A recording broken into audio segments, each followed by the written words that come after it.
Well, traditionally, the process of planning for the transfer of assets to your loved ones after your death is known as estate planning. But you might also hear another term, legacy planning. Now, trust and estate planning can be overwhelming, so speaking with a financial advisor can help. So joining me today to talk about legacy planning is Jennifer Delcomen with Evans Financial Group. So thanks for joining us, Jennifer. Thank you for having me. Let's talk a little bit about what legacy planning is and who needs to be thinking about it. Well, legacy planning is one of those very important pieces that can make up your financial plan. It is when you are actually deciding what you want to do with your assets when you are no longer here. It can be anything from providing for a loved one. It can also help with minimizing taxes and also legal issues as well. So some key components that we need to keep in mind is making sure that we have everything in order before the time comes. Absolutely. It will make life so much easier during that time.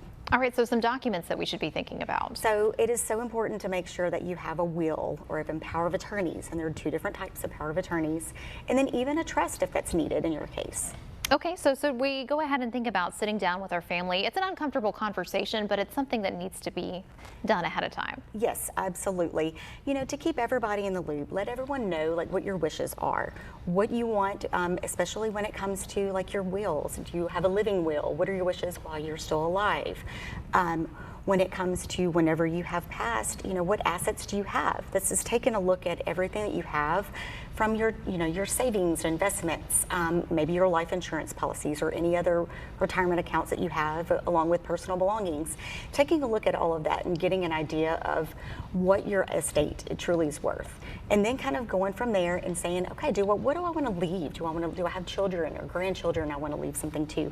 Do I have other family members or friends or churches or a charity that you would like to give to? And then you can also dictate, when they're going to receive this and how much they are to receive. And it's much easier to do this ahead of time as opposed to having to deal with it on the back end when everybody's emotions are very high and you kind of wonder, what exactly would this person want for me to do with this asset? Yes, absolutely.